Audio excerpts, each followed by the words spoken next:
사자 대 사자, 오늘 설교 제목입니다. 제목만을 들은 이후에 여러분들은 지평을 달리며 포효하는 사자가 생각날 듯 합니다. 말씀을 준비하면서 저 역시도 아프리카 케냐의 한 국립공원에서 조우한 사자가 떠올랐습니다. 근거리까지 다가와서 이빨을 드러내며 으르렁거리는 야생의 그 모습, 두렵게 하기에도 충분했습니다. 오늘 본문 8절에 보면 우는 사자가 나와요. 원문의 뜻은 포효하는 사자예요. 누가 울며 포효합니까? 바로 사단이에요. 마귀라는 존재입니다. 그렇다면 포효하고 있으니까 우리를 두렵게 하기에 역시 충분해야 합니다. 그러나 본문의 뜻은 전혀 그런 분위기가 아닙니다. 사자의 능력이나 혹은 힘의 강조가 아니기 때문이지요. 다만 사자가 포기하지 않는 그 모습, 끝까지 먹잇감을 쫓아오는 그 모습을 오늘 본문은 이제 사단을 이야기할 때 말하고 있는 것입니다. 이 영적 존재, 이 사단은요, 포기를 모르는 존재잖아요. 복음서에서 보면 거라사 광인을 추적합니다. 그리고 그를 망하게 하려고 마음을 다합니다. 결과적으로 예수님의 제재를 받지요. 어떻게 됩니까? 끝까지 물고 늘어지는 이 사단의 모습을 그대로 보여주잖아요. 돼지떼로 수장케 합니다. 예수님께서 사단의 시험을 받습니다. 광야에서 받지요. 그러나 예수님은 하나님의 말씀으로 승리하셔요. 그때 누가복음에 보면 이 사단이 예수님을 유혹한 이후에 얼마 동안 떠났다 그럽니다. 원문의 정확한 뜻은 잠시 멀찍이 떨어져서 쫓아왔다 그 뜻입니다. 이 더럽고 간교한 영적 존재 사단은 예수님이라 할지라도 잠시라도 틈주지 않는 거예요. 멀찍이 떨어져서 그렇게 할 때가 없지 않지만 빨리 근거리로 와서 이제 유혹을 하고 시험을 하고 따르는 제자들을 넘어지게 한다는 것입니다. 이것이 사단의 특징이에요. 우는 사자의 모습이라는 것입니다. 성경에 보면 사자 같은 존재가 또 나오고 있습니다. 왕들이지요.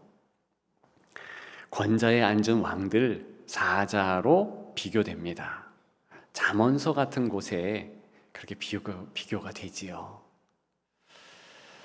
통치권과 다스림 때문에 그렇습니다.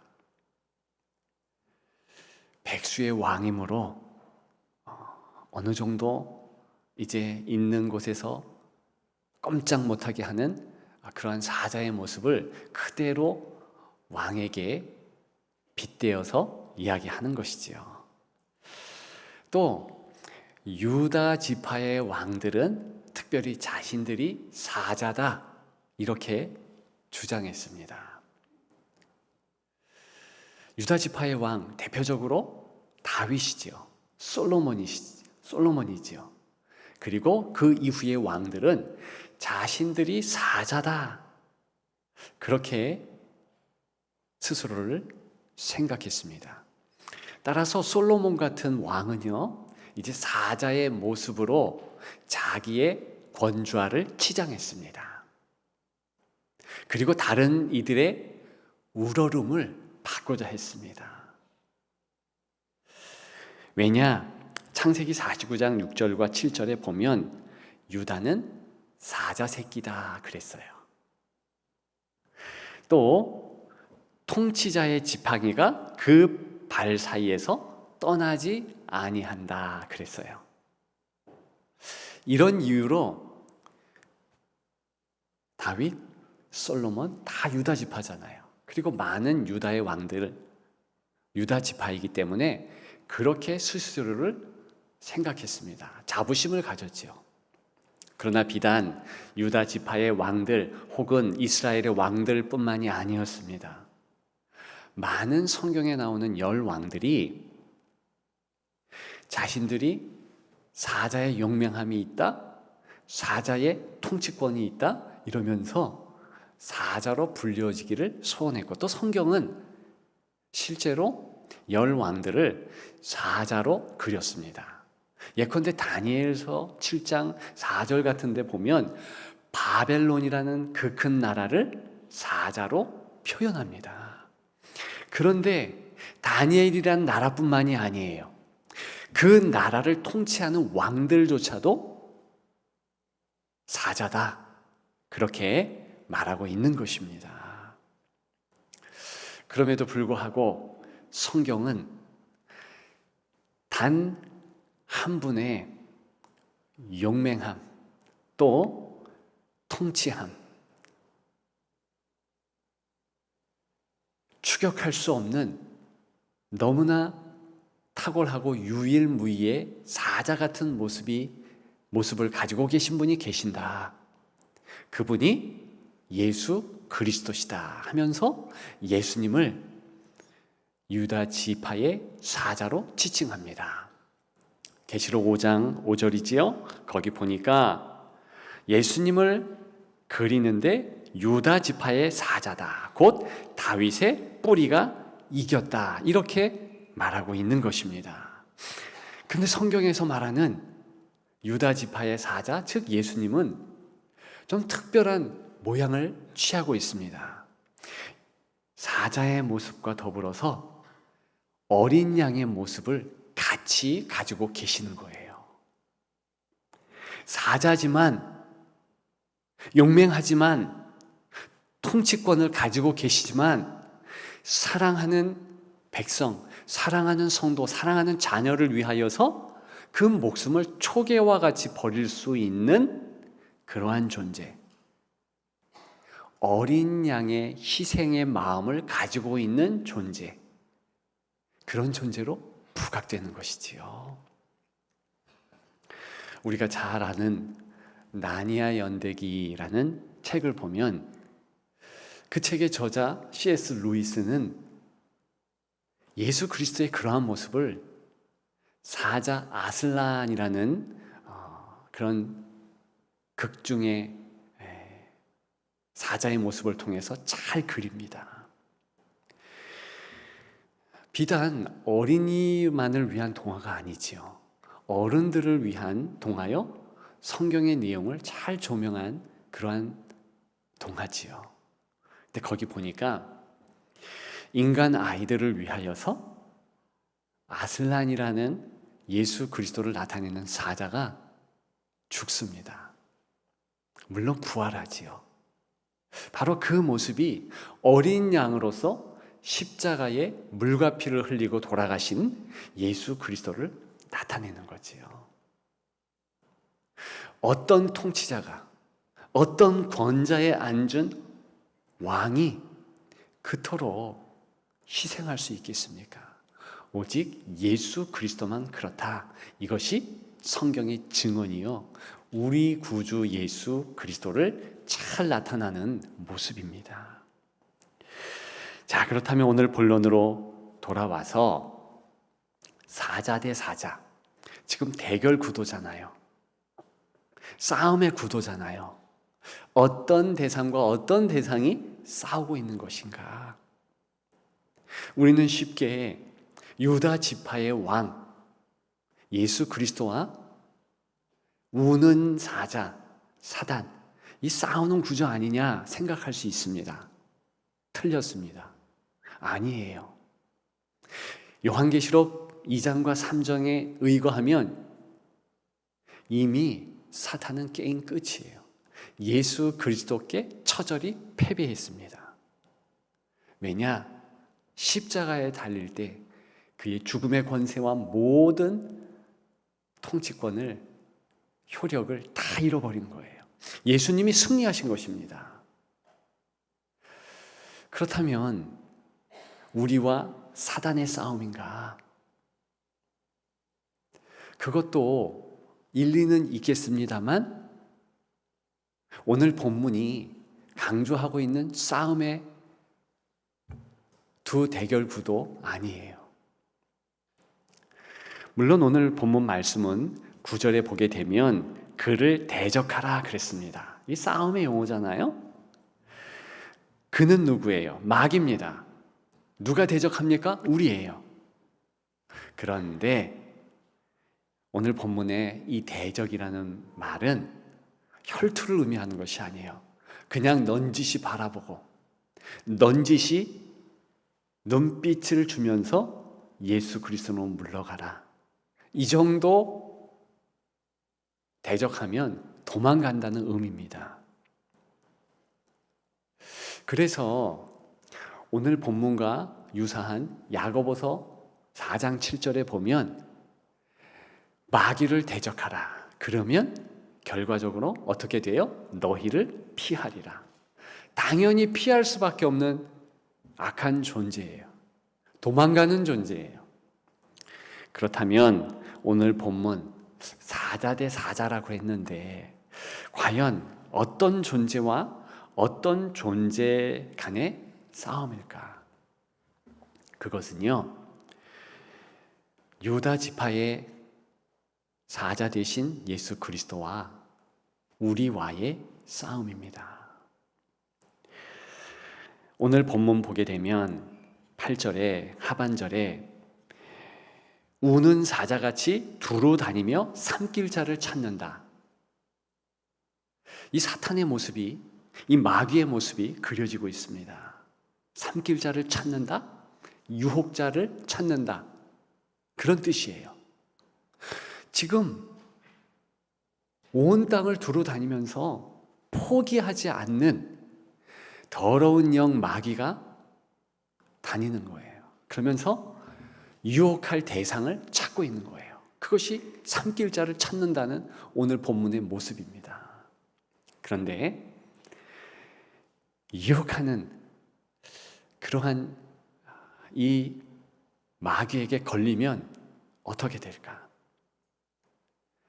이제 유혹을 당하면 이런 수순으로 전개됩니다. 그래, 내가 사자 아니야? 맞아, 내가 사자지. 유다 지파의 사자까지도 내가 대결할 수 있는 사자지. 이렇게 된다는 것입니다. 정말 그럴까? 여러분, 이 사탄은요, 교묘하게 다가오는 거예요. 그러면서 야, 네가 다스릴 영역이 있다. 네가 반드시 빼앗기지 말고 네 마음대로 통치권을 행사할 그런 부분이 있다. 이렇게 꼬드기는 것입니다. 거룩한 전쟁이라는 존 번연의 책이 있어요. 철로 역정을 존 번연이 썼잖아요. 이 철로 역정과 더불어서 이 거룩한 전쟁은 기독교 문학사에 있어서 아주 금자탑을 쌓은 그러한 귀한 기독교 고전 중의 고전입니다. 그런데 이 거룩한 전쟁은 다른 것이 아니라 마음의 전쟁이에요. 어떻게 유혹자 이 사단을 통하여서 마음의 주인공 그리스도인은 예수 그리스도를 대적하게 되었는가? 그러한 사단의 괴계, 술수를 이 거룩한 전쟁이란 책에서 잘 나타내주고 있습니다. 폭로하고 있어요. 거기 보면 사단의 유혹은 이런 식으로 전개됩니다. 육신의 정욕, 안목의 정욕, 이생의 자랑, 이 세 가지, 그거는 빼앗기면 안 돼. 네가 마음대로 할 수 있어. 그리고 그 세 가지 영역에서 자유를 마음껏 누려. 이제 네 소망처럼 그렇게 나아가면 돼. 왕처럼 사는 것 내가 허락하마. 그렇게 될 수 있어. 여러분, 저는 존 버년이 정말 성경에 아주 중요한 정수를 짚었다고 봅니다. 사단이 그런 식으로 처음부터 인생을 공략했습니다. 하와에게 접근한 뱀으로서의 사탄의 공략은 어땠을까요? 살며시 다가오죠? 그러면서 선악을 알게 하는 나무의 실과 하나님이 하지 말라는 단 그 한 가지, 온갖 100가지 과일은 다 먹어도 되는데 그거 건들지 말라고 했는데 유독 그것을 가르치면서 야 먹어봐. 보암직 먹음직하지. 괜찮아. 죽지 않아. 하나님처럼 될 거야. 그렇게 말합니다. 그대로 유혹에 넘어가지요.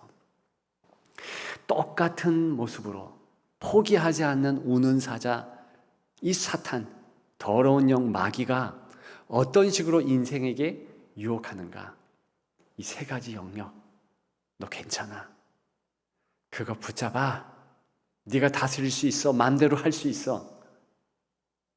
그러면 어떻게 되는가?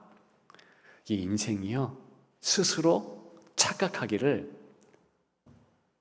유다 지파의 사자와 같이 된다 생각하는 거예요. 자, 사단이요 얼마나 대단한지 예수님도 그런 식으로 공략합니다. 세 가지. 육신의 정욕, 안목의 정욕, 이생의 자랑. 첫째, 육신의 정욕. 그것 가지고 사단은 예수님을 공략하려고 유혹했습니다. 네가 하나님의 아들이거든 돌로 떡을 만들어 봐. 왜? 예수님은 육신을 가지고 계셨잖아요. 복음서에 보게 되면 그 예수님의 모습 그리면서 40을 굶었다. 광야에 있었다. 그게 무슨 뜻이에요?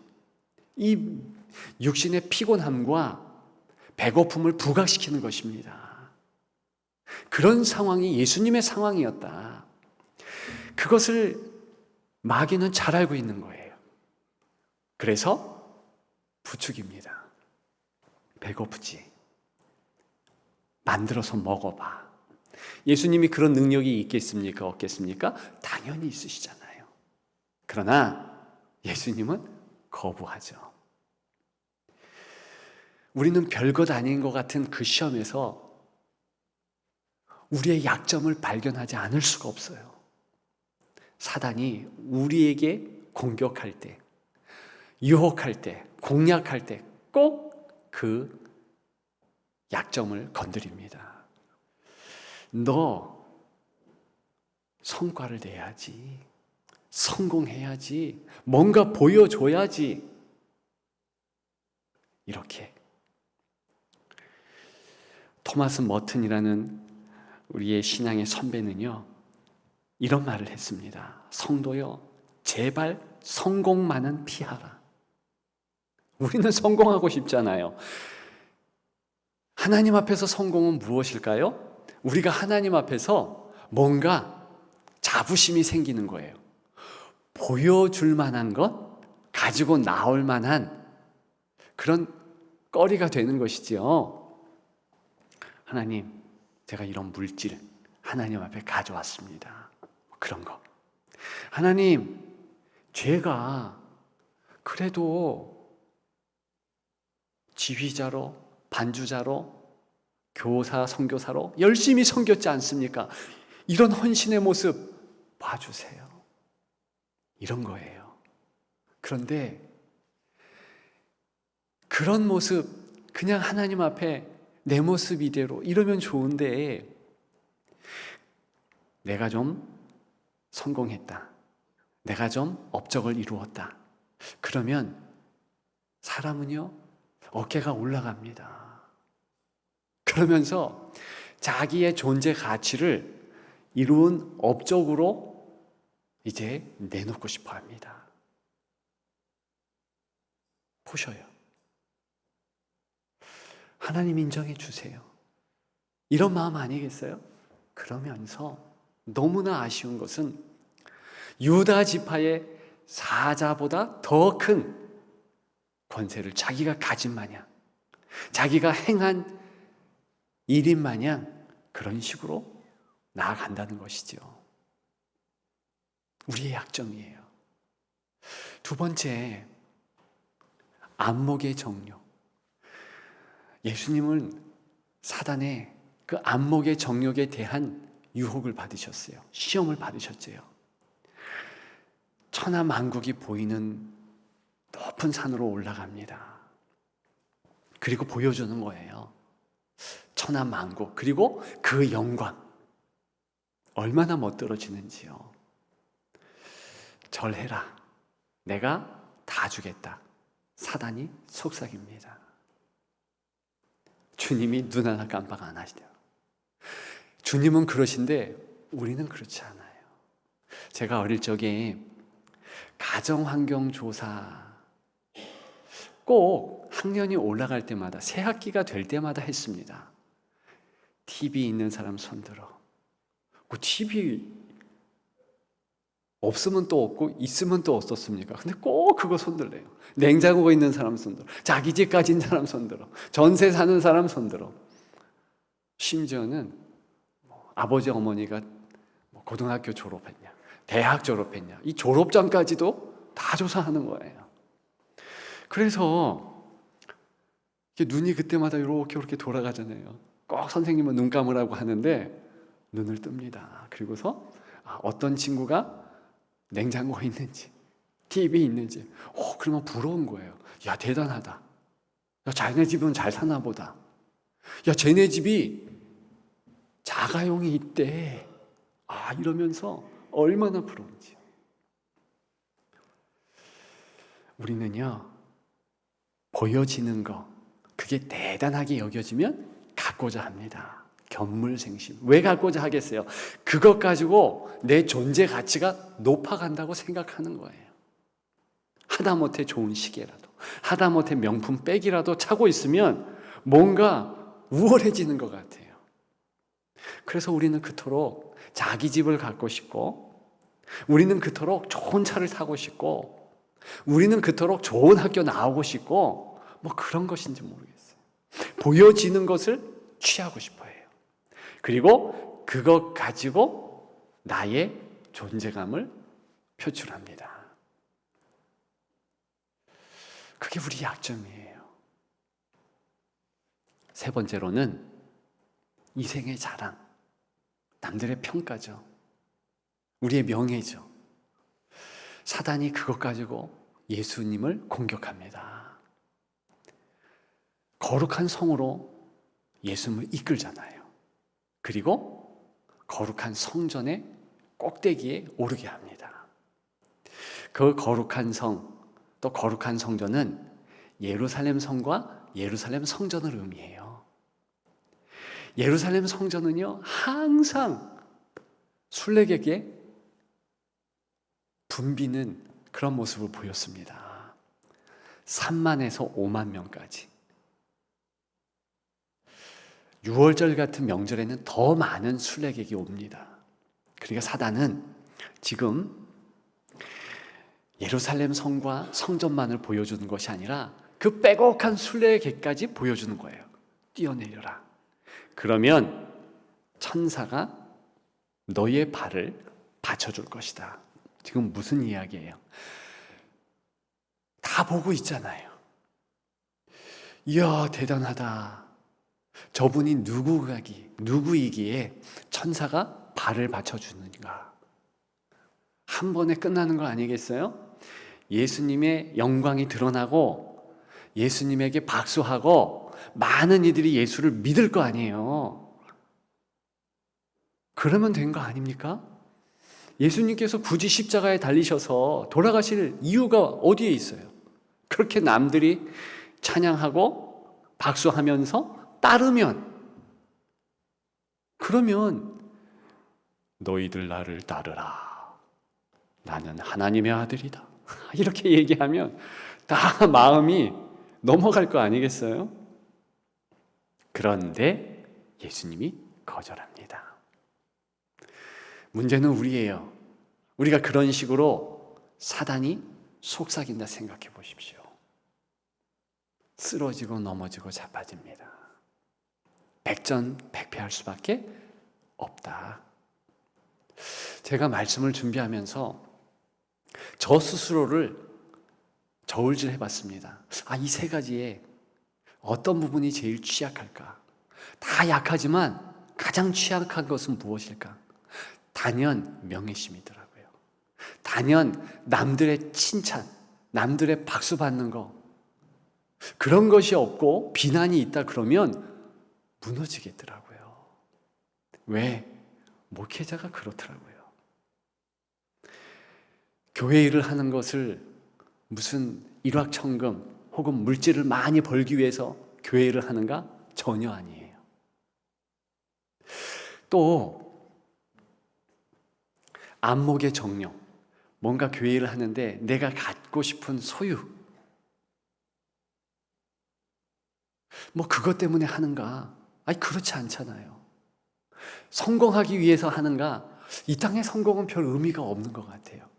그런데 유독 성도들의 박수, 성도들의 격려, 그런 것이 없으면 속절없이 무너질 수도 있겠다. 아무 이유가 없는데 비난을 해요. 아무 이유가 없는데 손가락질을 해요.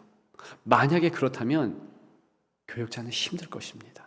저는 힘들 거예요. 그런데 저만 그러는가? 성도들도 그럴 것 같아요. 또 실제로 그렇습니다. 성도들이 왜 신앙생활을 하겠습니까?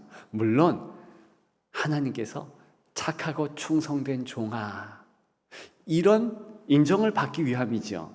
그것과 더불어서 다른 성도들 혹은 목회자의 칭찬, 격려, 박수, 이런 것이 큰 동기가 됩니다. 정말 성도님 잘하고 있습니다. 우리 장로님 너무 잘하시네요. 우리 권사님, 집사님 정말 본받을 만합니다. 그러면 신앙생활 하기가 좋은 거예요. 힘이 안 들어요. 괜찮습니다. 그런데 인정해 주지 않아요. 명예가 없어요. 그럼 어떻게 되는가? 쓰러지죠. 낙심천만이죠. 제일 힘들어하는 모습을 제가 보았다는 것입니다. 저를 통해서 또 많은 성도들을 통해서. 여러분, 우리가 혹시 이 세 가지 것으로 치장을 다 했어요. 칭찬받아요. 업적을 이룬 것 같아요. 가진 것 많아요. 그러면 이제 우리 스스로의 존재감에 대하여서 고향이 됩니다. 대단하다. 내가 한 일이 많지. 그래, 내가 가진 것이 많지. 그럼 어떻게 되는지 아십니까? 오늘 본문에 보면 신랄하게 그런 자의 비난을 담고 있습니다. 7절이죠. 너희 염려를 다 주께 맡기라. 다 주께 염려를 맡기라고 그랬는데 염려를 주께 맡기지 않아요. 왜요? 유다 지파의 사자보다 본인이 무게감이 있는 것 같아. 무게 이꼬로 영광이라 그랬잖아요. 내게 영광이 있는 것 같아. 어떻게 되는가? 무슨 염려 내가 처리하면 되지. 꼭 그런 생각까지는 안 간다 할지라도 염려를 주께 맡길 그런 시도조차 안 합니다. 여러분 아십니까?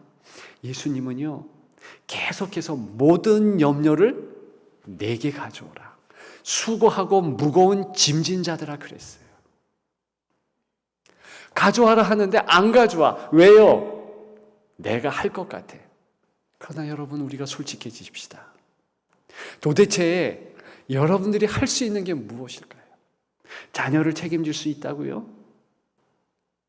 진짜입니까? 여러분들의 자녀를 여러분들이 책임질 수 있습니까? 그렇게 보이겠지요. 5년, 10년쯤 그래서 그런 노력들을 했겠지요. 대학을 졸업해 보십시오. 직장인이 되고 이제 내 품 안의 자녀가 아니다. 감당할 수가 없잖아요. 많은 성도들이, 특히 노년기의 성도들이 자녀 때문에 우는 것을 보았습니다. 감당할 수 있으면 울지 않죠. 감당할 수 없어요. 책임질 수 없어요. 솔직해지십시다. 그러면 자녀에 대한 염려를 우리가 품고 있어야 되겠습니까? 주 앞에 내려놔야 되죠. 남편과 아내와의 관계조차도 그거 어떻게 할 수가 없어요. 내 건강을 내가 책임질 수 있을까요? 여러분들의 건강을 여러분들이 책임지실 수 있나요? 그럴 수 없어요. 지금 건강하다고요? 언제 그 건강이 무너질지 모릅니다. 직장, 사업 책임질 수 있나요? 그럴 수 없어요. 그런데 우리는 이 사탄의 유혹, 이 세 가지 영역에서 어느 정도 내가 행했다, 가졌다, 박수 받는다 그러면 대단한 것 같아요. 그러면서 염려를 주께 안 맡깁니다. 심지어는 그리스도께 순종하지 않아요. 어느 영역에서는 하는데 어느 영역에서는 철저히 거부합니다. 자기 마음대로 살고 싶어요. 사사기의 비극, 우리의 비극이 될 수 있어요. 사사기는 서두부터 끝까지 왕이 없었더라. 자기 소견에 옳은 대로 행했더라. 그랬더니 망했더라. 이게 결론인데 우리 역시도 만왕의 왕 유다 지파의 사자 앞에 복속하지 않습니다. 경배를 드리지 않아요. 어떤 영역에서는 내가 여전히 왕이 된다는 것이지요.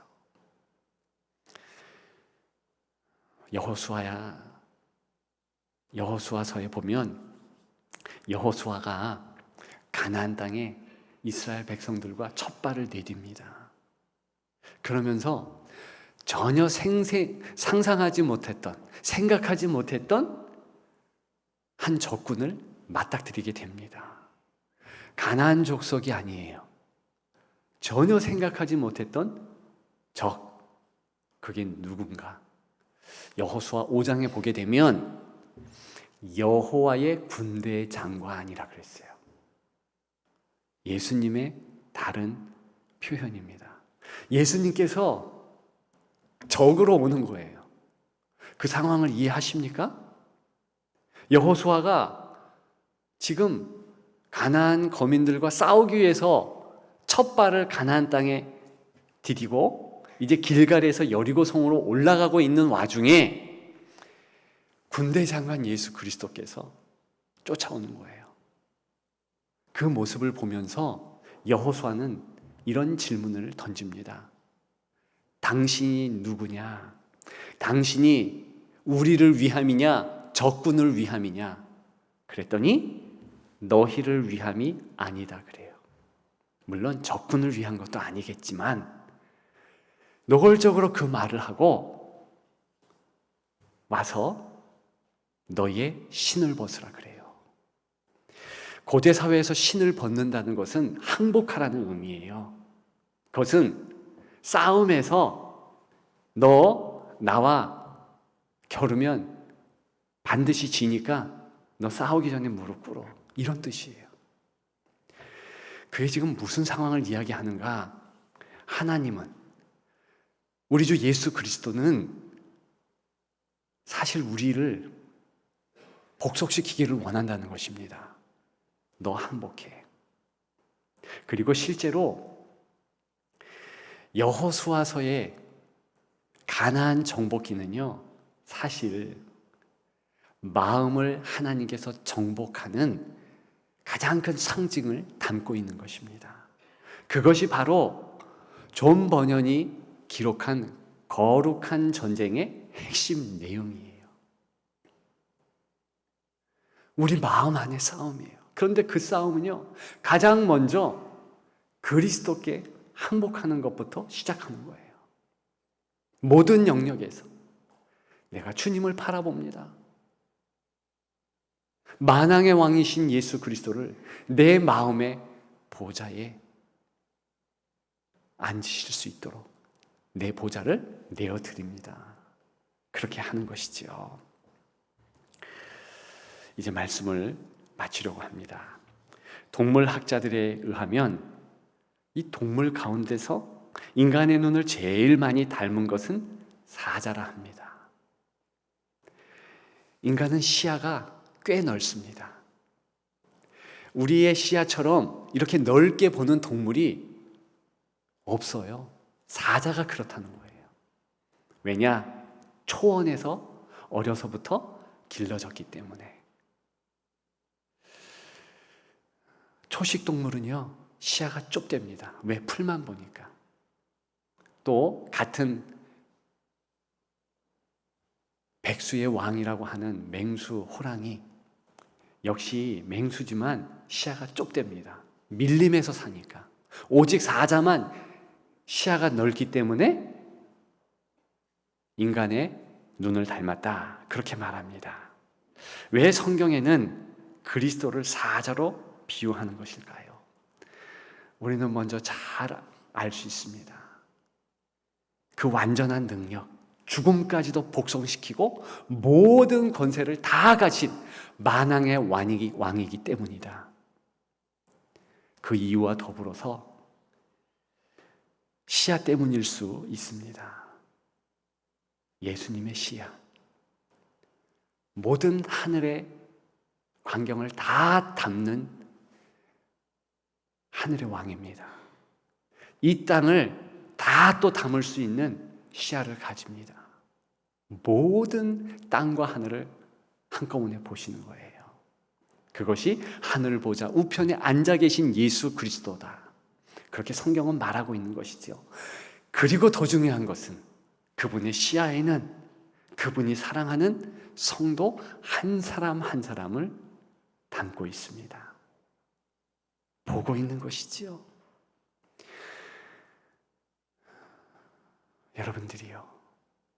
여러분들이 어떤 형편에 있든지 그리스도께서 여러분들을 보고 계십니다. 그 능력이 있으신 그분께서 사랑의 마음으로 여러분들을 보고 계십니다. 그것이 우리의 삶의 정황이에요. 풀무부 같은 어려움이 있다고요. 힘들고 정말 고난 때문에 한날 한날 살기가 버겁다고요. 그리스도께서 보고 계십니다. 알고 계십니다. 그분을 의지하십시오. 그분을 바라보십시오. 그러면 그분의 승리가 우리의 승리가 될 줄 믿습니다.